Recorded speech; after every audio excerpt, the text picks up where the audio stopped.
এরকম বহু জনপ্রিয় গানের কিংবদন্তি শিল্পী আশা ভোসলে চিরবিদায় নিয়েছেন। থেমে গেল ৯২ বছর বয়সী এই শিল্পীর ৮ দশকের পথ চলা। ফুসফুসে সংক্রমণ নিয়ে শনিবার হাসপাতালে ভর্তি হয়েছিলেন তিনি।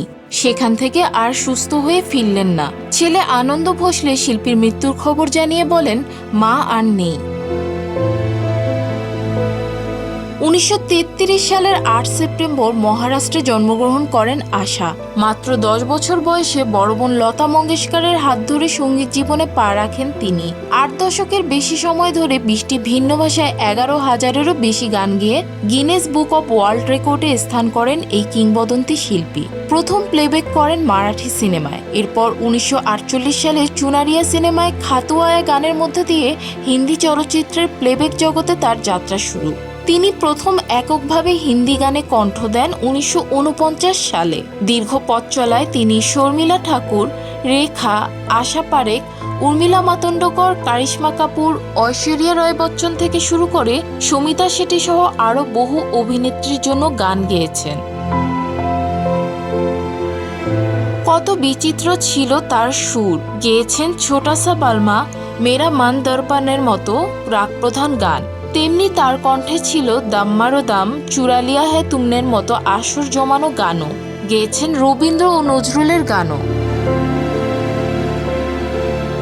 আশা ভোসলে সর্বশেষ প্লেব্যাক করেন ২০২২ সালের জ্যাকি শ্রফ অভিনীত লাইফস গুড সিনেমায়। রুথ ভিকে তান গানটি গেয়েছিলেন তিনি। এছাড়া ৯১ বছর বয়সে তার প্রয়াত স্বামী সঙ্গীত পরিচালক রাহুল দেব বর্মনকে উৎসর্গ করে সাইয়া বিনা নামে একটি একক গান প্রকাশ করেন। আশার ব্যক্তি জীবনে ছিল নানান উত্থান পতন। বাড়ির কারো কথা না শুনে ১৬ বছর বয়সে গণপতরাও ভোসলের সঙ্গে পালিয়ে গিয়ে বিয়ে করেন। তাদের ৩টি সন্তান ছিল, কিন্তু সেই বিয়ে টেকেনি। ১৯৬০ সালে গণপতরাওর থেকে আলাদা হয়ে যান তিনি।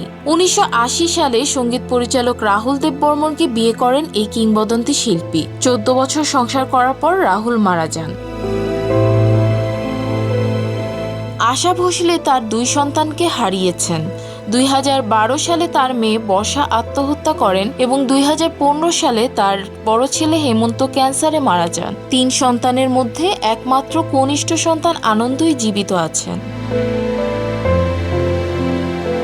২০২৩ সালে আশা ভোসলে জাঁকজমকের সঙ্গে তার ৯০তম জন্মদিন উদযাপন করেন। বাড়িতে কেবল স্বজনদের নিয়ে উদযাপন করে নয়, দুবাইয়ে একটি লাইভ কনসার্ট করে জন্মবার্ষিকী পালন করেন তিনি।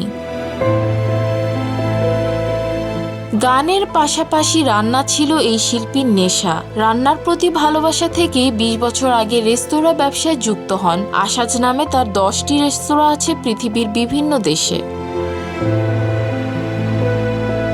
ভারতের সর্বোচ্চ চলচ্চিত্র সম্মান দাদা সাহেব ফালকে পুরস্কারে ভূষিত হয়েছেন আশা ভোসলে। পদ্মবিভূষণ সহ দেশ বিদেশের অনেক পুরস্কার রয়েছে তার ঝুলিতে। কিশোর কুমার, লতা মঙ্গেশকর, আশা ভোসলে সহ অনেকেই ভারতের সঙ্গীত করেছেন সমৃদ্ধ।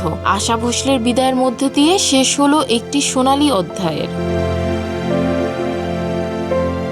সোমবার স্থানীয় সময় বিকাল ৪টায় মুম্বাইয়ের শিবাজি পার্কে এই মহান শিল্পীর শেষকৃত্য সম্পন্ন হবে। তাকে জানানো হবে শেষ বিদায়।